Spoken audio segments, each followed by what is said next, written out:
Hi, hello students. Welcome to NCERT quiz with me SP Rajan alias SPR. ఈరోజు మనం చూడబోయేది హిస్టరీలోని important quiz. UPSC పర్స్పెక్టివ్లో ఉంటున్న quiz అనేది మనం రెగ్యులర్గా అనేది అలాగే చాలా స్టూడెంట్స్ సార్ నేను 12th స్టాండర్డ్లో ఉన్నాను, నేను డిగ్రీ చేస్తున్నాను, ఐఏఎస్ ప్రిపరేషన్ స్టార్ట్ చేయొచ్చా అని అడుగుతుంటారు. వారి ప్రతి ఒక్క ప్రశ్నకి సమాధానం ఒకటేనన్నా, yes you can start preparing.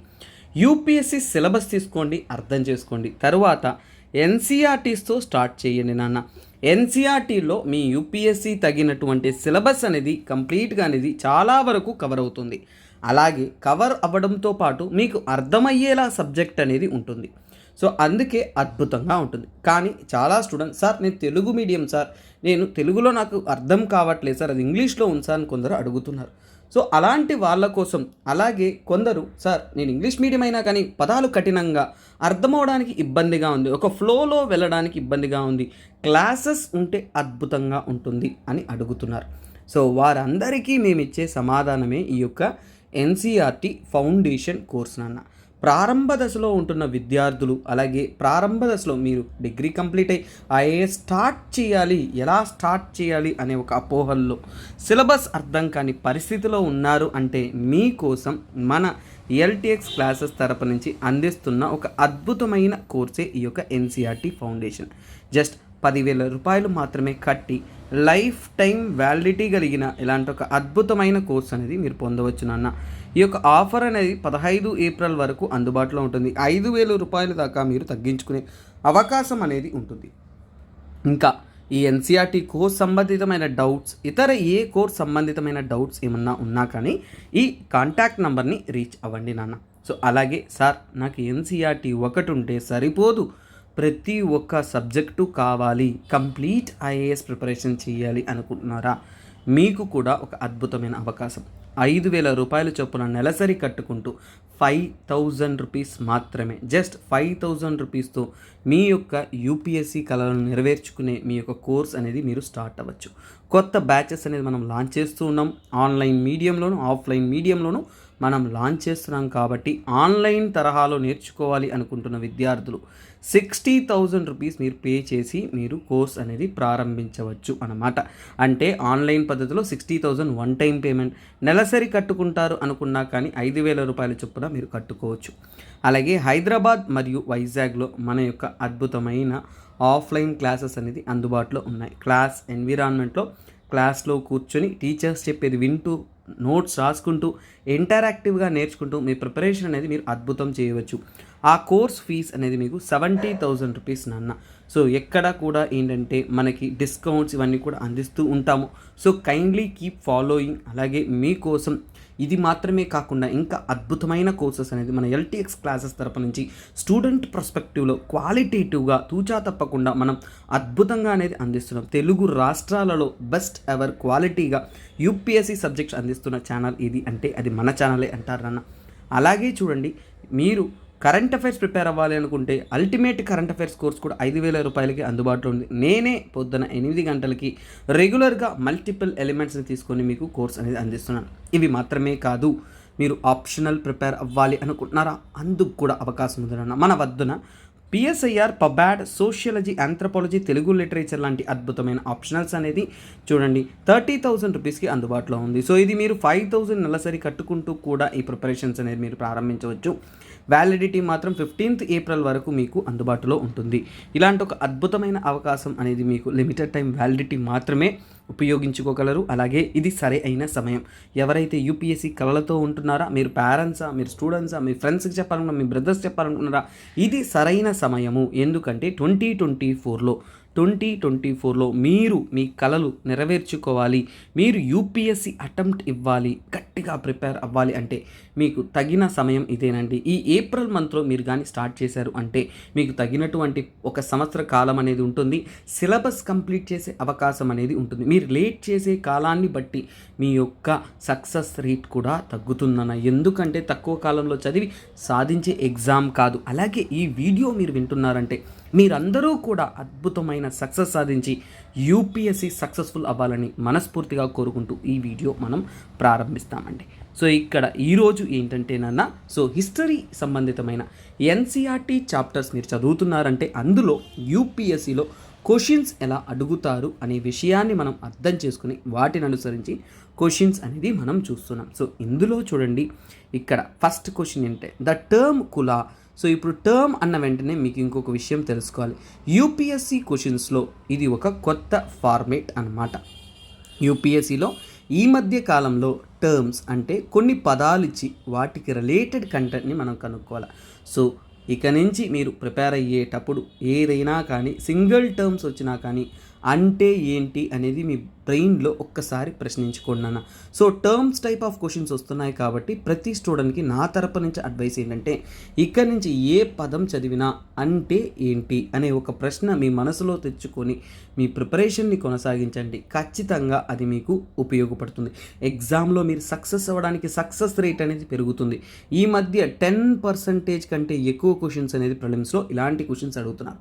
అలాంటి టర్మ్స్లో ఏన్షియంట్ హిస్టారిక్ టర్మ్స్లో సాంస్క్రిట్ రాతపూర్వకమైన టెక్స్ట్లో మనకి కుల అనే పదం అనేది రూపొందించారు. ఈ కుల అంటే ఏంటి అనేది మనకి తెలుసుకోవాలి. సో అది కుటుంబాన్ని సూచిస్తుందా, కిన్ ఫోక్ని సూచిస్తుందా, లీనియేజ్ని సూచిస్తుందా, లేదంటే నన్ ఆఫ్ ద ఎబోనా అనేది ప్రశ్న. ఇది డైరెక్ట్ స్టేట్మెంట్ నాన్న. సో ఎందుకంటేనన్నా కుల ఎప్పుడైనా కానీ కులము. సో చూడండి, ఎప్పుడైనా కానీ కులము అనేది బాగా ఆలోచించుకున్నారంటే ఒక్కొక్క కుటుంబాలు ఒక్కొక్క కులానికి చెందిన వాటిగా మనము విభజిస్తూ ఉంటాం. అంటే అది కుటుంబాన్ని వివరిస్తున్నది. సో ఏంటి నాన్న, సో కుటుంబాన్ని వివరిస్తున్న కుటుంబాలు, కుటుంబం యొక్క వారసత్వం వీటినంతా కూడా ఏంటంటే నాన్న సో కుల.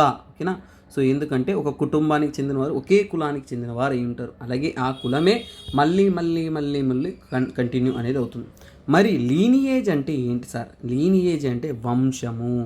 సో వంశాన్ని, ఓకేనా, లీనియేజ్ అంటే వంశాన్ని సూచిస్తున్నది. దాన్నే మనం ఏమంటామంటే సో కాల్డ్ లీనియేజ్ అంటాం. మరి మనకేంటంటే కిన్ ఫోక్ నాన్న. కిన్ ఫోక్ అంటే ఏంటంటే ఫర్ ఎగ్జాంపుల్ ఏంటంటే ఇది ఒక నెట్వర్క్. ఓకేనా. నెట్వర్క్ అంటే ఏంటంటే దీన్ని జ్ఞాతి అంటారు. యాక్చువల్గా ఏంటంటే నాన్న బంధుమిత్రులు. So relatives. ఓకేనా. మిత్రులు కాదు, రిలేటివ్స్.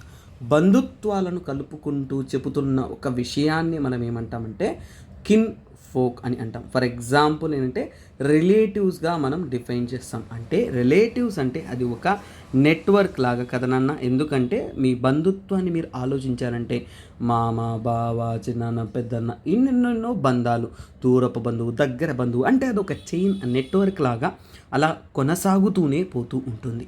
సో అలాగే స్టూడెంట్స్ ఇది దానికైన మీనింగ్. సో ఇప్పుడు ఈ కులం అనే పదానికైన మీనింగ్ మీకు తెలిసింది కాబట్టి అద్భుతస్య.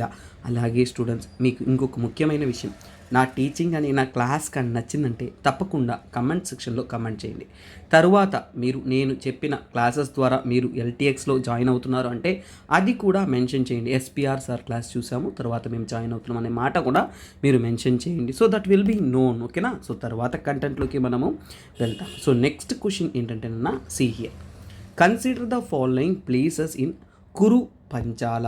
సో ఇప్పుడు చూడండి, మహాజనపదాస్. ఓకేనా. మహాజనపదాస్ టైంలో మనం 16 మహాజనపదాలు, ముఖ్యమైన మహాజనపదాలు నార్త్ ఇండియన్ పార్ట్ని పరిపాలించారనేది మనం చదివాం. అందులో కురు పంచాల ప్రాంతానికి చెందిన, ఓకేనా. సో అరేంజ్ ద కొన్ని పేర్లు ఇచ్చారు. అంటే వీళ్ళు ముందే చెప్పేశారు ఇవన్నీ కూడా కురు పంచాల ప్రాంతానికి చెందినవి. కాకపోతే arrange the places in the above in a correct order from west to east. ఇప్పుడు మీరు పరిచయం అయింది ఇంకో తరహా క్వశ్చన్కి. ఏంటి సార్ ఇంకో తరహా క్వశ్చన్? అవునన్న. ఇక్కడ నుంచి మీరు ప్రిపేర్ అవుతున్నప్పుడు సిటీస్ కానీ, ప్లేసెస్ కానీ, రివర్స్ కానీ, ఇంకా పీక్స్, హిమాలయాస్ ఇలాంటి కొన్ని ముఖ్యమైన అంశాలు, డెసర్ట్స్ ఏది ప్రిపేర్ అయినా కానీ మీ ప్రొస్పెక్టివ్ ఆఫ్ లెర్నింగ్లో మీరు ప్రిపేర్ అయ్యే పద్ధతిలో ఏముండాలి అంటే ఈ యొక్క మైండ్ సెట్ మీకు ఖచ్చితంగా ఉండాలి నాన్న. ఏంటంటే నాన్న వెస్ట్ టు ఈస్ట్ అనేది మీకు ఐడియా ఉండాలి. తర్వాత నార్త్ టు సౌత్ ఐడియా కూడా ఉండాలి. అంటే డైరెక్షనల్ వాల్యూ ఆఫ్ రీజియన్స్, ఒక జియోగ్రఫికల్ లొకేషన్ చదువుతున్నప్పుడు ఆ డైరెక్షనల్గా కూడా ఎక్కడ లొకేట్ అయింది ఏంటి అనేది మీకు ఖచ్చితంగా అనేది ఐడియా అనేది ఉండాలి. ఐడియా లేనిదే దీన్ని మీరు ఆన్సర్ చేయలేవు. డే టు డే రోజువారీగా ఉంటున్నవైతే నేను మ్యాప్ చెప్పకుండా మీకు ఉదాహరణలతో చెప్పగలను, కానీ ఇక్కడ ఏంటంటే డే టు డే ఎగ్జాంపుల్ కావి, ఓకేనా. సో అందువల్ల let us understand this in a clear format. So ఇక్కడ వారు చెప్పిన ప్రాంతాల్లో ఇప్పుడు మనం చూడాల్సింది ఏంటంటే నాన్న, so Kurupanchala regions and neighbourhood regions యొక్క మ్యాప్ ఇది. ఈ మ్యాప్ చూశారు అంటే ప్రతి ఒక్క విషయం కూడా మీకు తెలియాల్సిన అవసరం అనేది ఉంది నాన్న. సో ఫస్ట్ ఆఫ్ ఆల్ ఏంటంటే we can locate the places they had told.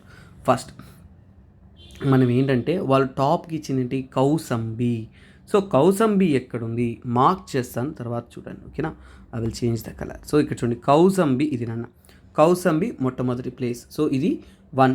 తర్వాత శ్రావస్తి అన్నారు. శ్రావస్తి ఎక్కడుంది, ఇక్కడుంది, ఓకేనా. శ్రావస్తి తర్వాత ఏంటి ఇంద్రప్రస్థ. సో 3వ ప్లేస్లో ఏమన్నారు నాన్న ఇంద్రప్రస్థ. ఎక్కడుంది, ఇక్కడుంది ఇంద్రప్రస్థ. తర్వాత ఏంటి హస్తినాపురము. 4వ ప్లేస్లో ఏంటన్నా హస్తినాపూర్ అనేది వారు ప్లేస్ చేస్తున్నారు, ఓకేనా. సో ఎక్కడుంది అది, ఇక్కడుంది. సో ఇప్పుడు ఇది 4 ప్లేసెస్ ఇచ్చారు.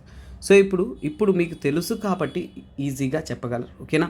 సో ఏంటంటే వాళ్ళు ఇచ్చిన ఆప్షన్స్లో ఏంటి నాన్న, సో ఇప్పుడు వాళ్ళు ఇచ్చిన ఆప్షన్స్ మనం రాద్దాం. సో ఫస్ట్ది ఏమి ఇచ్చారు, 1 అనేది కౌసంబి, 2 అనేది శ్రావస్తి, 3 అనేది ఏంటి నాన్న 3 అనేది ఇంద్రప్రస్థ, తరువాత 4 అనేది మనకి హస్తినాపుర. సో ఇప్పుడు వాళ్ళు ఏమడిగారు, సో ఇక్కడ వెస్ట్ టు ఈస్ట్ అని అడిగారు. సో ఏమడిగారు west to east. So west to east అడిగినప్పుడు కళ్ళ ముందు 3, 4, 2, 1 ఆప్షన్ ఎక్కడుంది 3 is your right answer. Simple కదనన్నా, చాలా సింపుల్ అని మాత్రం అనుకోకండి, చాలా చాలా కఠినమైన క్వశ్చన్ ఇది. మీకు తెలియదు కానీ ఇలాంటి క్వశ్చన్స్ ఎంతోమంది స్టూడెంట్స్ అటెంప్ట్ చేయలేరు, కానీ ఇలాంటి క్వశ్చన్స్ వస్తాయి కాబట్టి ఒక్కొక్క ప్రాంతాన్ని యొక్క గుర్తింపులు, వాటి యొక్క వెస్ట్ టు ఈస్ట్ ఎక్స్టెన్షన్ ప్రతి ఒక్కటి మీకు తెలుస్తుండాలి. అట్లీస్ట్ జోగ్రఫికల్గా లొకేషన్, దీని ఎలిమినేషన్ పద్ధతిలో కూడా మీరు ఆన్సర్ చేయొచ్చు. ఏంటంటేనన్నా నాకు ఇంద్రప్రస్థ అనేది, అందుకే మీకు ఇది కొత్త ఐడియా కాబట్టి రోజువారీ ప్రాంతాలు కాబట్టి తెలియదు కాబట్టి నేను ఇలా చెప్తాను.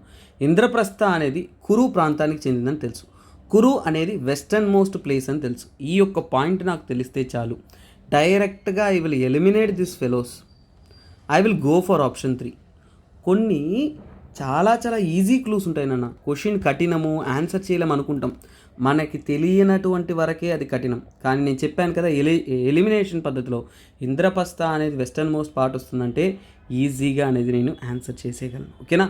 This is the clue factor for this question. ఇంకొకటి మనకి ఇంకో రకమైన క్లూ కూడా ఉంది. ఇంకో రకమైన క్లూ అంటే ఏంటంటే నాన్న వారు చెప్పింది ఏంటంటే నాన్న first option. So first option అంటే ఏంటి, సో నెంబర్ 1 అనేది వెస్టర్న్ మోస్ట్ పార్ట్ కాదు కౌసంబి అనేది ఐడియా ఉన్నా కానీ you can eliminate the 2 options అన్నమాట. సో ఇలా మీరు ఎలిమినేషన్ పద్ధతి ద్వారానే ఆన్సర్ చేయాలి. తరువాత సో ఇక్కడున్న ప్రాంతాలంతా కూడా మనకి ఇక్కడ వేదిక్ పీరియడ్ తర్వాత డెవలప్ అయిన ముఖ్యమైన ప్రాంతాలు.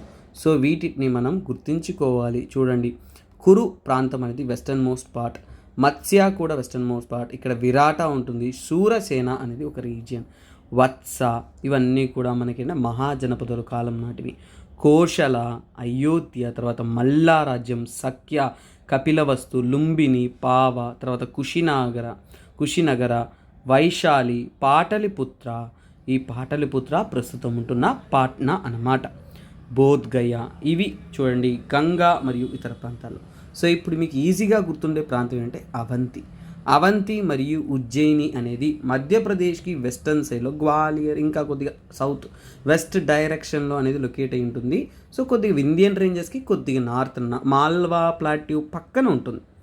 సో ఇవి మీరు ఖచ్చితంగా గుర్తుపెట్టుకోవాల్సింది. నేను డైరెక్షనల్గాను ఇమేజ్ పర్స్పెక్టివ్లోను మీకు అర్థమయ్యే విధంగా నేర్పిస్తున్నాను. సో ఇంకొక విషయం, స్టూడెంట్స్ కొంతమంది కొద్దిగా ల్యాగ్గా ఉంది, స్లోగా ఉందన్నారు. నన్న ఎన్సీఆర్టీ క్వశ్చన్స్ చెప్తున్నాను అంటేనే ఇది ముఖ్యంగా ప్రారంభ దశలో స్టూడెంట్స్కి, సో వారికి మనం ప్రిసైజ్గా, స్లోగా, డీటెయిల్గా తీసుకెళ్ళాలి.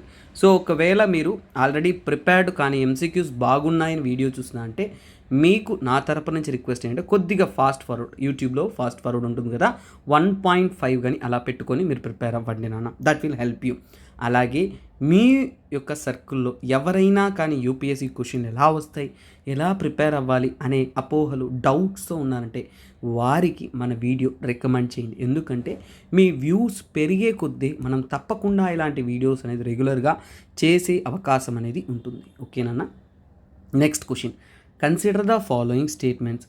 6000 బీసీ టు 6000 సిఈ అంటే సిఈ అంటే ఏంటి, బీసీఈ అంటే ఏంటో మనకి తెలియాలి. సో దాన్ని నేను మీకు ముందు క్లియర్గా వివరిస్తాను. So first of all subject అర్థం అవ్వాలంటే ప్రతి చిన్న టర్మ్ తెలియాలన్నాను. సో ఇది ఏంటంటేనన్నా బిఫోర్ క్రిస్టియన్ ఎరా. సో చూడండి, బిఫోర్ క్రిస్టియన్ ఎరా అంటారు, లేదంటే బిఫోర్ కామన్ ఎరా అని అంటారు. ఓకేనా? క్రిస్టియన్ ఎరా అన్నమాట. మరి సిఈ అంటే ఏంటంటే కామన్ ఎరా. సో ఏమంటాం మనం దాన్ని, కామన్ ఎరా అని అంటాం.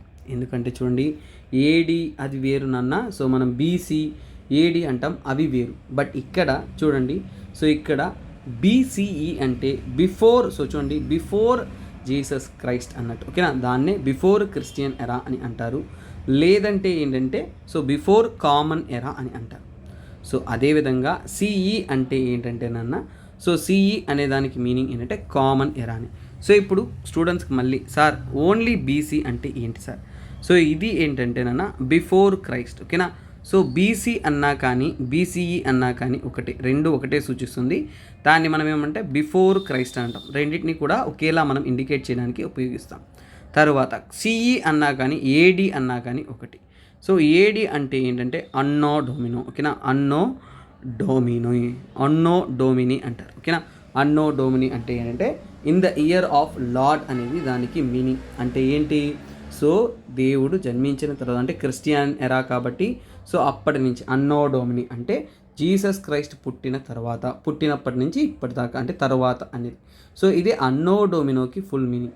సో ఈ అన్నో డోమినో ఏ పదం నుంచి తీయబడిందంటే లాటిన్ పదం నుంచి. ఇవన్నీ కూడా చాలా silly things, but students prepare అవుతున్నప్పుడు చిన్న చిన్న విషయాలు కూడా మిస్ కాకూడదు. ఎందుకంటే ఈ ఎన్సీఆర్టీ వీడియోస్ చూస్తున్నారంటే చాలా స్టూడెంట్స్ ప్రారంభ దశలో ప్రిపేరింగ్ స్టేజ్లో వచ్చేసి నేర్చుకోవాలనే యొక్క ఇంట్రెస్ట్తో ఉంటారు. కాబట్టి that is my responsibility to provide you in efficient format. So తర్వాత ఏంటంటే ఇక్కడ అడిగే క్వశ్చన్ ఏంటంటే నాన్న, 2 స్టేట్మెంట్స్ ఇస్తారు, అందులో ఏ స్టేట్మెంట్స్ కరెక్ట్ అని చెప్పాలి. 1 మాత్రమే అంటే ఫస్ట్ ఆప్షను, 2 మాత్రమే అంటే సెకండ్ ఆప్షను, 2 కరెక్ట్ అంటే థర్డ్ ఆప్షను, 2 కరెక్ట్ కాదంటే ఫోర్త్ ఆప్షన్. ఆ విధంగా మనం ఆన్సర్ చేయాలి. సో ఇప్పుడు మొదటి స్టేట్మెంట్ చదువుదాము, అది ఎంత మాత్రం కరెక్ట్ అనేది మనం తెలుసుకుందాం. సో ఇక్కడ చూడండి, before 600 BC and 600 CE, the daughters had no claim to the resources of the household. So ఇక్కడ ఏంటంటే నాన్న, ఇక్కడ చూడండి, ఇంట్లో ఉన్న రిసోర్సెస్కి ఓకేనా నో క్లెయిమ్స్ అని అంటున్నారు. సో ఇక్కడ వారికి ఎటువంటి క్లెయిమ్స్ లేదంటున్నారు. కాకపోతే ట్విస్ట్ ఇంకోటి చెప్పనా, ఈ క్వశ్చన్లో which of the following are not correct అన్నారు. ఏది కరెక్ట్ కాదు అన్నారు. కానీ ఇక్కడ చూడండి, so no claims to be resources of the household. So డాటర్స్ని ఆ కాలంలో ఏంటంటే చాలా వరకు ప్యాట్రీలీనియల్. సో 600 BC నుంచి 600 AD వరకు లేటర్ వేదిక్ కాలం తర్వాత వచ్చిన ఒక పీరియడ్ అనమాట. లేటర్ వేదిక్ తర్వాత వచ్చిన ఒక పీరియడ్లో ఏంటంటేనన్నా చాలా వరకు ప్యాట్రీలీనియేజ్ అంటే ఏంటి, ప్యాట్రీలీనియేజ్ అంటే ఏంటంటే సో కుటుంబంలో వారు చనిపోయిన తర్వాత పెద్ద కొడుకుకి కానీ కొడుకులకు కానీ ఆస్తులు వెళుతుంది అనేది వారు ప్యాట్రీలీనియేజ్గా హౌస్ హోల్డ్స్ మీద క్లెయిమ్ పెట్టారు. కానీ డాటర్స్కి అంటే కూతుర్లకు ఎలాంటి క్లెయిమ్స్ ఇంట్లో ఉన్న రిసోర్సెస్ మీద లేదు అనేది క్లియర్ కట్గా ఆ కాలంలో అనేది నమ్మేవాళ్ళు. సో అందువలనే సో ఈ స్టేట్మెంట్ అనేది కరెక్ట్ స్టేట్మెంట్ అయ్యింది. కాబట్టి వాళ్ళు నాట్ కరెక్ట్ అడిగారు కాబట్టి ఫస్ట్ మనం 1 అనేది మన ఆన్సర్లో ఉండదు. 1 ఓన్లీ అనేది కరెక్ట్ కాదు. సో బోత్ కూడా కరెక్ట్ కాదు. సో ఇప్పుడు ఏంటి నాది ఆన్సర్ ఏమవ్వాలి? ఓకేనా? సో ఇక్కడ ఆన్సర్ ఏమవుతుందన్నా, సో నాట్ బోత్. ఓకేనా? ఒకవేళ నా సెకండ్ స్టేట్మెంట్ కూడా కరెక్ట్ అనిపించింది అనుకోండి, అప్పుడు నెయిదర్ 1 or 2. సెకండ్ స్టేట్మెంట్ తప్పు అనిపిస్తే 2 ఓన్లీ అనేది ఆన్సర్. చాలా జాగ్రత్తగా చేయాలి. ఎందుకంటే చాలామంది స్టూడెంట్స్ ఏంటంటేనన్నా వెరీ ఈజీ క్వశ్చన్ కానీ నాట్ కరెక్ట్ అనడం వల్ల కన్ఫ్యూషన్లో దాన్ని దీనికి అనేది పెట్టేస్తూ ఉంటారు. You must be careful. So ఇక్కడ చూడండి, so next point, between 600 BCE and 600 CE the daughters were not preferred to marry the outside the kin. Exogamy was not preferably practised. ఓకేనా? సో ఇక్కడ ఏమంటున్నారంటేనన్నా, so marrying them into the families. So ఇక్కడ మనకి ఒక పదానికి meaning తెలియాలి. Kinship అంటే ఏంటి నాన్న? కిన్ అంటే బంధుత్వం అని నేను చెప్పాను. సో ఇక్కడ చూడండి, daughters are not preferred to be married. So ఇక్కడ చూడండి, so exogamy was not preferably practice. నాన్న ఎప్పుడైనా కానీ బంధుత్వం కాకుండా మ్యారేజెస్ అనేది ఎప్పటి కాలంలో కూడా వాళ్ళు ప్రాక్టీస్ చేస్తూనే ఉన్నారు నాన్న. సో ఏంటంటే బంధుత్వం కాదంటే క్యాస్ట్ చూసేవాళ్ళు, రాశి ఫలాలు చూసేవాళ్ళు, క్యాస్ట్ చూసేవాళ్ళు, ఇవన్నీ కూడా. సో అలాగే చూడండి, కానీ ఒకే కుటుంబంలో మ్యారేజ్ అనేది చేసుకోరు, అది తక్కువే ఉంది. నాట్ ప్రిఫర్డ్ అనేది తప్పు. సో ఈ స్టేట్మెంట్ తప్పు. ఎందుకని తప్పు? Daughters were not preferred to marry outside the kin అంటే బంధుత్వం బయట మ్యారేజ్ అనేది అమ్మాయిలకి చేయరా? తప్పు కదా. సో చేస్తారు, ఎందుకంటే క్లోజ్ కిన్షిప్లో చేయరు. సో అదర్ పర్సన్స్ని కానీ సో లేదంటే ఏంటంటే మిగతా వారికి అనేది మ్యారేజెస్ చేస్తారు. కాబట్టి ఈ స్టేట్మెంట్ కంప్లీట్లీ తప్పు. ఈ స్టేట్మెంట్ తప్పు అయింది కాబట్టి నా ఆన్సర్ ఏమవుతుంది? 2 only is my very very very very right answer. ఒక క్వశ్చన్ని అర్థం చేసుకునే విధానం ఉంటుందన్న. సో చూడండి, బంధుత్వాల్లో మ్యారేజెస్ ఉండేవి కానీ ఎప్పుడు ప్రిఫరబుల్ ఏంటంటేనన్నా సో స్టేటస్ని చూసి అదే క్యాస్ట్ చూసేవాళ్ళు కానీ అదే రిలేషన్షిప్లో చేయాలనేది పర్టికులారిటీ ఉండేది కాదు. సో అందువలనే సెకండ్ స్టేట్మెంట్ తప్పు. వాళ్ళు నాట్ కరెక్ట్ అడిగారు కాబట్టి 2 is your answer. 4th option కూడా పోతుంది. నెక్స్ట్ క్వశ్చన్లోకి వద్దామా? There is a beautiful question for you. Manusmriti was a Dharmasutra that laid down the codes of social behavior to the followed by the Brahmanas in particular and society in general. During the period of the compilation of Manusmriti 200 BC to 200 C, the influence of Brahmanas was all persuasive. So ఇక్కడ చూడన్నా, మనుస్మృతి గురించి వాళ్ళు కొన్ని terms అనేది ఇచ్చారు. So ఇక్కడ మనం ఏంటంటేనన్నా, మనుస్మృతి అనేది ధర్మసూత్ర. సో ఫస్ట్ మన ధర్మసూత్రాస్లో ధర్మశాస్త్ర. సో ఇక్కడ చూడండి, సో సాంస్క్రిట్ పుస్తకాల్లో ఓకేనా. సో ఎప్పుడైనా కానీ 500 ఓకేనా, 500 BC తర్వాత ఓకేనా, 500 ఎప్పుడైనా చూసుకోండి, 500 BC తర్వాత ఆఫ్టర్ ఓకేనా, ఆఫ్టర్ చేసిన కంపైలేషన్స్ ఓకే. కంపైలేషన్స్ అంటే ఇలాంటి పుస్తకాలు కానీ ఏవైతే చేశారో అవన్నీ కూడా సాంస్క్రిట్లో రచించారు కదా. అలాంటి వాటిని ఏమంటారంటే జనరల్గా ధర్మసూత్రాలు అంటారు, లేదంటే శాస్త్రాస్ అంటారు ఓకేనా. ధర్మశాస్త్రాస్, ఒకటి ధర్మసూత్రాస్ లేదంటే ధర్మశాస్త్రాస్, ఇలాంటి 2 పేర్లతో పిలిచేవారు జనరల్గా. సో అలాగే ఏంటంటే నాన్న, ఈ టైంలో ఫర్ ఎగ్జాంపుల్ వారు ఇచ్చిన కాలం ఏదైతే ఉంటుందో 500 BC తర్వాత రాబోయే కాలంలో కొత్త టౌన్స్ వచ్చాయి, సమాజంలో కొత్త మార్పులు వచ్చాయి. ప్రజలు ఏంటంటే ఒకరికొకరు వస్తువులు, వ్యాపారము, అర్బనైజేషను, నమ్మకాలు, ప్రాక్టీసెస్ ఇవన్నీ కూడా వస్తూ ఉంది. సో అలాంటప్పుడు సో ఎన్నో ప్రజలు, ఎంతోమంది సొసైటీలో ఒకరికొకరు మింగిల్ అయిపోతూ సొసైటీ అనేది అర్బనైజ్ అవుతూ కంబైన్ అవుతున్నప్పుడు ఇప్పుడు బ్రాహ్మణులకంటూ కొన్ని నామ్స్ పెట్టాలి, బ్రాహ్మణులకంటూ కొన్ని రూల్స్ అండ్ రెగ్యులేషన్స్ అనేది ఖచ్చితంగా స్ట్రిక్ట్గా ఫాలో అవ్వాలి. వారు సమాజంలో కానీ అలాగే సోషల్ బిహేవియర్లో కానీ సమాజంలో కానీ వారు ఎలా బిహేవ్ చేయాలి అనే దానికోసం కొన్ని రూల్స్ అండ్ రెగ్యులేషన్స్ అనేది కోడ్స్ రూపంలో ఇవ్వాలి. అలాంటి కోడ్స్ని రూపొందించిందే ఈ యొక్క మనుస్మృతి అన్నమాట. సో దాన్నే మనం ఏమంటాము, that is what so called as the so called Manusmriti. So అందువల్ల మొట్టమొదటి statement right. First statement right అనగానే నేనంటే 2 ఓన్లీ రిజెక్ట్ చేస్తాను, నెయిదర్ 1 నాట్ 2 కూడా రిజెక్ట్ చేస్తాను. చాలా జాగ్రత్తగా ఇక్కడ కరెక్ట్ అడిగారా నాట్ కరెక్ట్ అడిగారా చూడాలి. సో ఇప్పుడు so 1 and so option 1 and option below నా ఆన్సర్ దాగుంది. తర్వాత వాళ్ళు అడిగిన స్టేట్మెంట్ ఏంటంటే ఇక్కడ చూడండి, during the period of compilation of Manusmriti, ఈ కాలంలోనే మనుస్మృతి అనేది కంపైల్ చేశారు. సో అది కూడా కరెక్టే. The influence of Brahmanas was all at pervasive. So ఇప్పుడు ఏంటంటే నాన్న, ఫర్ ఎగ్జాంపుల్ ఏంటంటే మనకి ఈ పర్వేసివ్కి మీనింగ్ తెలియాలా, సో అప్పుడు మనకి అర్థమవుతుంది. సో ఇక్కడ ఫస్ట్ మనం అర్థం చేసుకోవాల్సిందే, పర్వేసివ్ అంటే అన్ని చోట్ల ప్రభావితంగా ఉన్నట్టు, కానీ అది కాదు. ఈ మనుస్మృతి రూపొందించిన టైంలో so during the period of compilation, దాన్ని కంపైల్ చేసేటప్పుడు బ్రాహ్మణుల కోసమే కంపైల్ చేసిన, ఇది అన్ని వర్గాల వారికి, హిందువులందరికీ కూడా వర్తిస్తుంది, అందరూ ఫాలో అవ్వాలని చెప్పేవాళ్ళు. కానీ వాస్తవానికి అది రూపొందించింది పర్టికులర్గా బ్రాహ్మణులు గట్టిగా ఫాలో అవ్వాలి. సో అందరూ ఖచ్చితంగా ఫాలో అవ్వాలనే రూల్ అనేది లేదు. So that is what Manusmriti tells. So అందువల్లనే the influence of Brahmanas was all pervasive అనేది తప్పు. ఓకేనా. సో ఎందుకంటే ఈ యొక్క డేట్ ఇవంతా కూడా కరెక్ట్, కానీ అన్ని చోట్ల ఇది ఫాలో అవ్వాలి, ఖచ్చితంగా స్ట్రిక్ట్గా ఉండాలి అనేది లేదు. ముఖ్యంగా బ్రాహ్మణుల పరంగా మాత్రమే ఇది చాలా స్ట్రిక్ట్గా అనేది ఇంప్లిమెంట్ చేశారు రూపొందించిన సమయంలో, కంపైల్ చేసిన సమయంలో. ఎందుకంటే ఇది ముఖ్యంగా బ్రాహ్మణులచే రూపొందించబడింది. సో అందుకనే సెకండ్ స్టేట్మెంట్ తప్పైందంటే ఈ ఆప్షన్ కూడా పోతుంది. నా option 1 is my right answer అన్నమాట. సో నెక్స్ట్ బ్యూటిఫుల్ క్వశ్చన్లోకి వెళ్ళిపోదాం. సో ఇక్కడ చూడండి అన్న, consider the following text. So ఇక్కడ టెక్స్ట్ కొన్ని ఇచ్చారు. సో ఇక్కడ ఏంటంటే which of the following correct chronological sequence of the composition. So ఇంతకు ముందే చెప్పాను, ఒక టైప్ ఆఫ్ క్వశ్చన్ని కొన్ని రూపొందించినప్పుడు వాటి కాలక్రమేణా గుర్తు అనేది మనం పెట్టుకో ఉండాలి. సో ఈ టెక్స్ట్ అనేది ఎప్పుడు ఫామ్ చేశారు అనే ఎవిడెన్సెస్ మీకు సీక్వెన్స్ అనేది గుర్తుండాలి. సో కాకపోతే మీకు కొన్ని పుస్తకాల్లో ఆ సీక్వెన్స్ దొరకదు కాబట్టి అది ఇప్పుడు నేను మీకోసం అద్భుతంగా అనేది అందిస్తాను.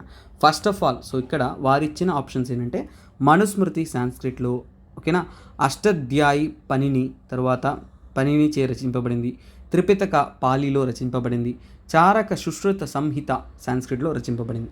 సో ఇది ఏ కాలం నాటిది అనేది మనము చూడాలి. సో ఇప్పుడు మనము అండర్స్టాండ్ చేసుకుంటాం, very very very important. So చూడండి 500 BC ఆ కాలంలోనే చూడండి అష్టాధ్యాయి, ఓకేనా, అష్టాధ్యాయి ఎవరిచే, పనినిచే, ఓకేనా, అష్టాధ్యాయి ఆఫ్ పనిని. ముఖ్యంగా ఇది ఏంటి నాన్న, ఇది ఒక సాంస్క్రిట్లో రచింపబడిన ఒక రచన. ఇది దేని గురించి, గ్రామర్, సాంస్క్రిట్ యొక్క గ్రామర్ గురించి తెలుసుకోవడం వెరీ ఇంపార్టెంట్. తర్వాత 500 నుంచి కూడా 200 BC, 500 నుంచి 200 BC మధ్యకాలంలో ఏంటంటే ధర్మసూత్రాలు, ఓకేనా, ధర్మసూత్రాస్ అనేది చాలా వరకు రచించారు. ఇవి కూడా ఏంటంటే సాంస్క్రిట్ భాషల్లోనే రచింపడం అనేది జరిగింది. తరువాత మనం చూసుకున్నామంటే 500 నుంచి కూడా 100 BC ఈ మధ్య కాలంలో ఏంటంటేనన్నా బుద్ధిస్ట్. సో చూడండి బుద్ధిస్ట్ రచనలు, ఎందుకంటే బుద్ధ చనిపోయిన తర్వాతనే బుద్ధిస్ట్ రచనలు అనేది రచించారు. వాటిని మనం ఏమంటాం, త్రిపిటకాస్, ఓకేనా, త్రిపిటకాస్ అని అంటాము. ఇది రచించిన భాష ఏంటంటే పాలీ భాష, ఓకేనా, పాలీ లాంగ్వేజ్లో రచించారు. తరువాత మనం వస్తున్నాము అండి. సో ఇక్కడ 500 BC నుంచి కూడా 400 AD వరకు ఈ మధ్య కాలంలోనే ఏంటంటేనన్నా రామాయణ మహాభారతాలు సాంస్క్రిట్లో రచింపబడడం అనేది జరిగింది. సో రామాయణ అండ్ మహాభారతం, ఓకేనా, ఇవన్నీ కూడా ఎపిక్స్ అనమాట. సో ఇలాంటి రామాయణ మహాభారత ఎపిక్స్ అనేది సాంస్క్రిట్ భాషలో అనేది రచింపబడింది. సో ఈ కాలఘట్టంలో, ఓకేనా. So this is what. తరువాత మనం చూస్తున్నాము అంటేనన్నా 200 BC నుంచి 200 AD వరకు ఈ మధ్య కాలంలో ఏంటంటేనన్నా మనుస్మృతి. సో ఏంటినన్నా మనుస్మృతి అనేది రచించారు. మనుస్మృతి అనేది సాంస్క్రిట్లో అనేది రచించారు. సో ఇది రచించిన ఇదే కాలంలో, ఇది నార్త్ ఇండియాలో రచించినప్పుడు సౌత్ ఇండియాలో మనం తీసుకున్నట్టే చాలా వరకు తమిళ్ సంఘం లిటరేచర్ ఇదే సమయంలో తమిళ్ లిటరేచర్కి చెందిన సంఘం, సంఘం కాలం నాటి రచనలు అనేది కూడా మనకి ఇదే కాలంలో. మనుస్మృతి, తమిళ్ సంఘం లిటరేచర్ రెండు ఒకే కాలంలో కొనసాగింది అనే ఒక స్టేట్మెంట్ వస్తే మీరు చాలా జాగ్రత్తగా ఆన్సర్ చేయాలి. ఆ స్టేట్మెంట్ కరెక్ట్ అనేది, ఎందుకంటే ఎక్కడా కూడా ఇది పర్టికులర్గా పుస్తకాల్లో మెన్షన్ చేయట్లేదు. ఇప్పుడు డేటు, క్రొనాలజీ నేను చెప్తున్నాను కాబట్టి వీటిని లింక్ చేసి స్టేట్మెంట్ మీకు ఆన్సర్ చేయొచ్చు. నా స్టడీస్ ఎంత జాగ్రత్తగా చదవాలంటే ప్రతి చిన్న విషయంలో కూడా మీకు ఆన్సర్ దాగుంటుంది. తర్వాత 100 AD సమయంలో ఏంటంటేనా చారక, ఓకేనా, చారక అండ్ సుశ్రుత, ఓకేనా, చారక అండ్ సుశ్రుత, ఓకేనా, wait I need to write S, ఇక సుశ్రుత, ఓకేనా, సుశ్రుత సంహితాస్, ఓకేనా, సంహితాస్ అనేది రచించారు. ఇవన్నీ కూడా ఏంటంటేనన్నా mainly on the medicine. Medicine సంబంధితమైన డీటెయిల్స్ ఇవన్నీ కూడా చారక, సుశ్రుత రచనలో సంహితాస్లో రచించారు. ఇవి కూడా సాంస్క్రిట్ రచనలే. తర్వాత 200 AD సమయానికి వచ్చానంటే పురాణాస్. పురాణాలను రచించారు. ఇది కూడా సాంస్క్రిటే, ఓకేనా, సాంస్క్రిట్. తర్వాత ఏంటంటే 300 నుంచి కూడా 600 AD వరకు ఈ మధ్య కాలంలోనే మనకి ఏంటంటేనన్నా ధర్మశాస్త్రాలు రచించారు. ఏంటనన్నా అది ధర్మశాస్త్రాస్. ధర్మశాస్త్రాస్ అనేది సాంస్క్రిట్లోనే రచించారు. అది ఆ కాలంలో రచించారనమాట. తర్వాత మనం తీసుకున్నామంటే 400 నుంచి కూడా 500 ఈడీ, 400 నుంచి 500 ఈడీ ఈ మధ్య కాలంలో ఏంటంటే సాంస్క్రిట్ ప్లేస్, అంటే సాంస్క్రిట్లో నాటకాలు అన్నమాట. సో ప్లేస్ అంటే నాటకాలు అనేసి. సో ఈ నాటకాలంతా కూడా ఏంటంటే కాళిదాస, ఓకేనా, కాళిదాస సమయంలో అనేది ఇది రచించారు. తర్వాత ఏంటంటే ఇదే కాలంలో ఏంటంటే మనకి సాంస్క్రిట్లో మ్యాథమెటిషియన్స్, ఓకేనా, ఆర్యభట్ట, ఓకేనా, ఆర్యభట్ట, ఓకేనా, ఆర్యభట్ట కానీ తర్వాత ఏంటంటే వరాహ, ఓకేనా, వరాహ మిహిర, ఓకేనా, వరాహ మిహిరా, ఓకేనా, వరాహ మిహిరా.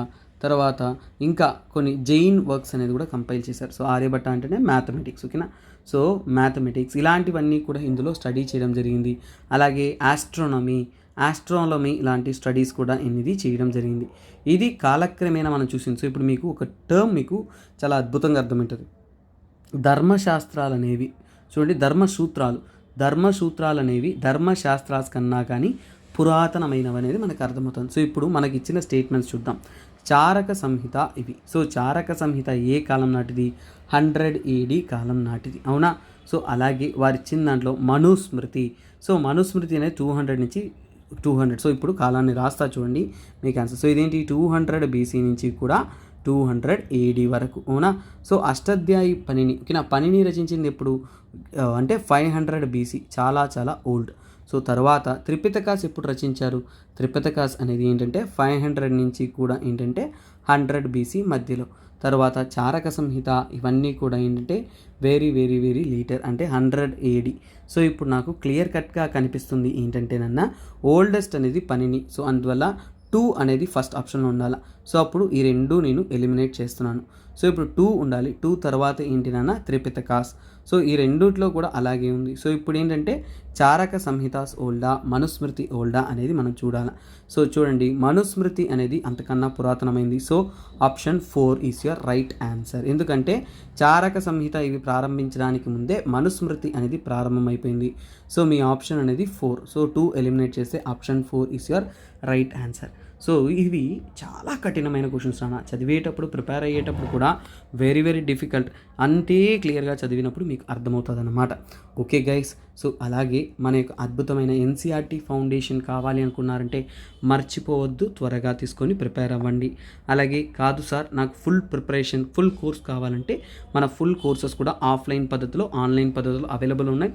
ఆఫ్లైన్లో మీరు కలవాలనుకున్నా కానీ నన్ను వచ్చి కలవచ్చు. నేను కూడా ఇక్కడ అవైలబుల్లో ఉంటాను, వైజాగ్లో అవైలబుల్లో ఉంటాను. సురేష్ సార్ ఉంటారు, ఇంకా అద్భుతమైన ఫ్యాకల్టీస్ ఉంటారు.